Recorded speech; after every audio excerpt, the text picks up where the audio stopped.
ثم ان ربک للذین عملوا السوء بجہالۃ، پھر آپ کا رب ان لوگوں کے حق میں کہ جو کہیں غلطی سے، جہالت سے، نادانی سے، جذبات کی رو میں بہ کر کوئی برا کام کر بیٹھے، ثم تابوا من بعد ذلک واصلحوا، پھر وہ توبہ کرے اور وہ اصلاح کر لیں، اس غلط کام کو چھوڑ دیں، حرام خوری سے باز آ جائیں، غلط کام جو ہے تج دیں ان کو۔ ان ربک من بعدہا، اگر وہ یہ شرطیں پوری کر دیں تو پھر آپ کا رب اس کے حق میں بھی، ان کے حق میں بھی غفور اور رحیم ہے۔ ان ابراہیم کان امۃ قانتا، یقیناً ابراہیم ایک امت تھے۔ اب یہ لفظ امت سمجھ لیجئے، اما یا امو کا جو اصل مفہوم ہے وہ قصد کرنا ہے۔ اب یہ امت وقت کے لیے بھی آتا ہے، بعد امت وذکر بعد امت، سورہ یوسف میں ہم نے پڑھا ہے، وہ شخص جو ساقی تھا بادشاہ کا بھول گیا تھا، ایک مدت کے بعد اسے یاد آ گیا۔ تو جب ایک پوری ہو رہی، زمانے کو بھی ہم چونکہ فالو کرتے ہیں، ٹائم کو بھی، اور اسی طرح راستے کو بھی فالو کرتے ہیں، تو قصد کر رہے ہوتے ہیں اس کا، اس حوالے سے زمانے کو بھی مدت کہا گیا، راستے کو بھی جو ہے امت کہا گیا۔ پھر امت وہ بھی ہے کہ جو ہم مقصد لوگ ہیں، میرا بھی مقصد وہی ہے، آپ کا بھی وہی ہے، مسلمانوں کو جمع کرنے والا وہ مقصد ہے، کذالک جعلناکم امۃ وسطا لتکونوا شہداء علی الناس، تو یہ امت ہے۔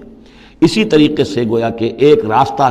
چلانے والے، ایک راستہ بنانے والے، ایک ریت ڈالنے والے حضرت ابراہیم تھے، جو اپنی ذات میں گویا کہ ایک امت تھے۔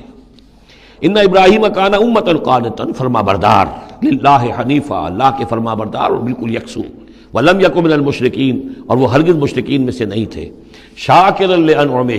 وہ شکر گزار تھے اللہ تعالیٰ کی نعمتوں کے، اجتباہ ہو، اللہ نے انہیں پسند کر لیا تھا، وہداہ ہو، اور ہدایت دی تھی، الی صراط مستقیم، سیدھی راہ کی طرف، وآتیناہ فی الدنیا حسنہ، اور اسے دنیا میں بھی بھلائی اور خوبی عطا کی، وانہ فی الآخرۃ لمن الصالحین، اور یقیناً آخرت میں بھی وہ ہمارے نیک بندوں میں ہے۔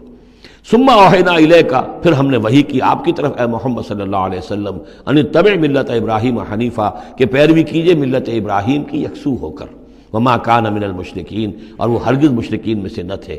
انما جعل السبت علی الذین اختلفوا فیہ، یقیناً یہ ہفتے کا دن ان لوگوں کے لیے معین کیا گیا جنہوں نے اس میں اختلاف ڈالا۔ اصل میں بنی اسرائیل کے لیے بھی دن جو تھا مقرر وہ جمعے ہی کا دن تھا، لیکن انہوں نے اپنی شرارت کی وجہ سے ناقدری کی، جمعے کو چھوڑا اور ہفتے کا دن اختیار کیا، تو اللہ نے پھر وہی ان کے لیے مقرر کر دیا۔ وَإِنَّ رَبَّكَ لَيَحْكُمُ بَيْنَهُمْ يَوْمَ الْقِيَامَةِ فِي مَا كَانُوا فِيهِ يَخْتَلِفُونَ، اور یقیناً آپ کا رب ان کے مابین فیصلہ کرے گا قیامت کے دن ان تمام چیزوں میں جن میں وہ اختلاف کرتے رہے تھے۔